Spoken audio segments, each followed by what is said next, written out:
All right, I need to call this meeting to order.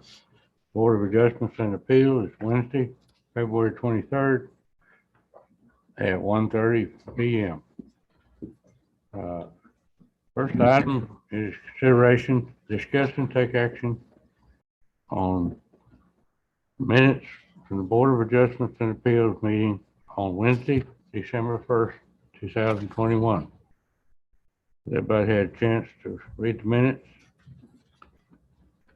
Yeah. Entertain a motion. I second. Who had the motion? Well, I moved the motions.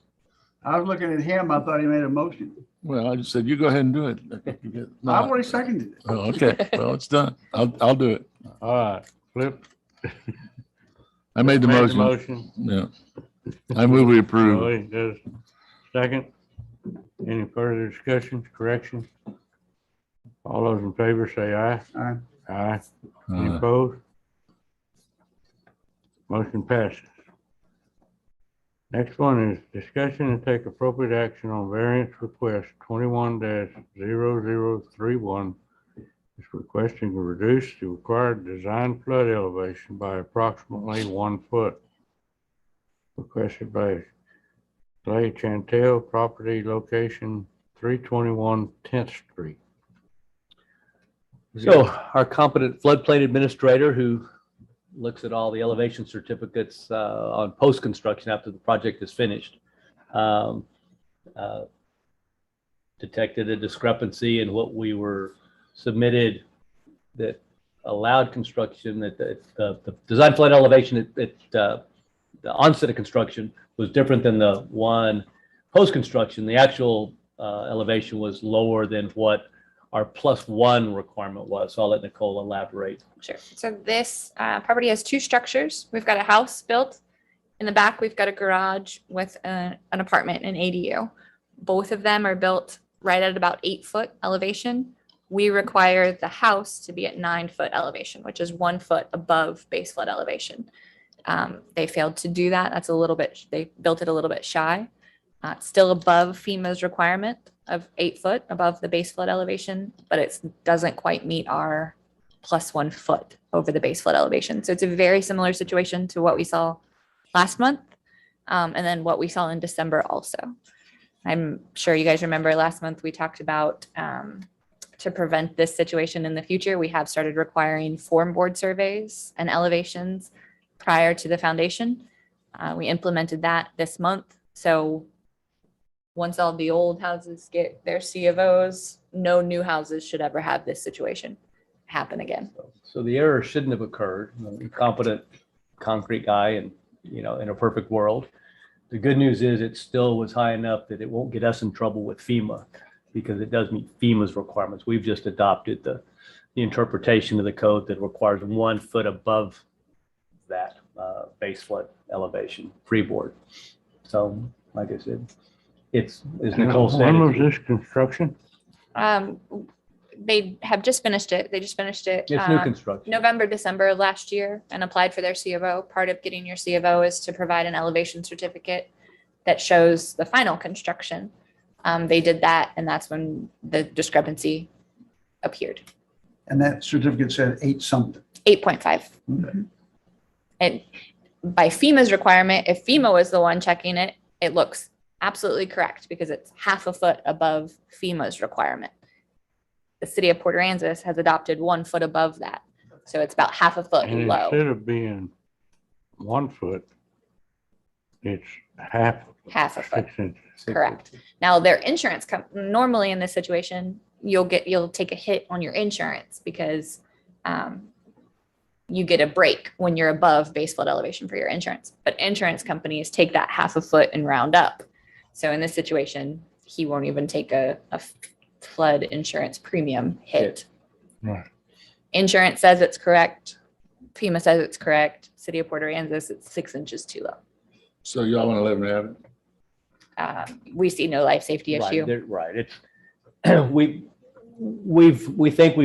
we saw enough of these that it tipped us over the edge. We talked about these form board surveys. It's a little more costly for the contractor.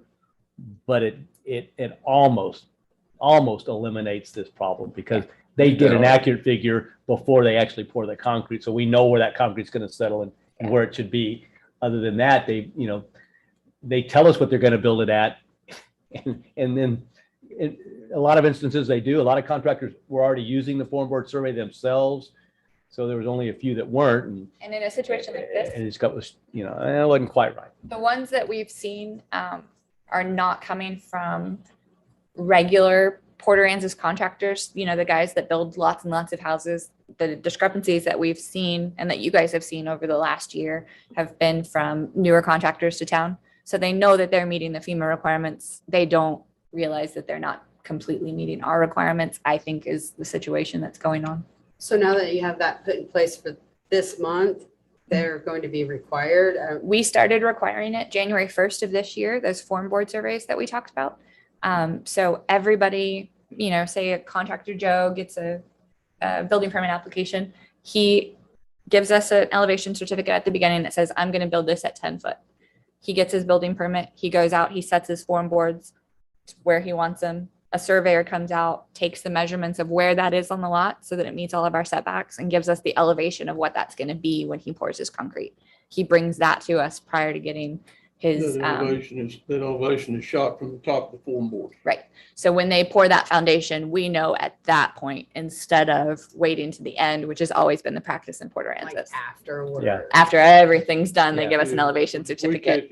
We trusted- We trusted, didn't verify, and were caught off guard. Now we're going to verify Right. before Before. we trust. Right. Okay. And we've always gotten the elevation certificate at the end. And until we kind of adopted this plus 1 foot, we never really saw any issues with them. It's after we adopted this 1 foot of higher standards that we started seeing a couple of issues. And I know it seems like a lot to you guys because you see every one that happens, but Yeah.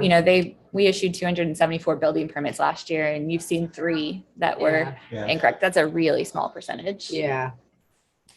Well, And again, Okay. it All right. most importantly, it doesn't harm us as far as FEMA goes. Right. What actually would be problematic is if we didn't have anything in the file that we went through the process with this variance process, so Yeah. this just kind of covers the last of our bases. okay, so since you got it covered in the future, I move that we approve the variance. Second. Okay, this is approval of the property at 321 10th Street. Correct? Right. Any further discussion? All those in favor, say aye. Aye. Any opposed? Hearing none, motion passes. And now we're adjourned. Good job. Work is done. Is that 11 minutes? That was like 6.5 minutes that you guys beat last Yeah, time. 'cause you got. Can't believe y'all made me get out of bed. No, today. that's a record. The record? Okay. Last month was a record. Look at it. Like I said, so again, tonight, if you guys can make it, also, if you can't make it, it's all virtual online too. So you can do it from the comfort of your living room. Just go to our city webpage and it pops up. It's one of the first things, comprehensive plan, and it takes you to the link. There's a new portal. So all things comprehensive planning will be at this portal, but you can find it easily off our page. Will it be live or will it be archived so that you can? It's not live broad, but the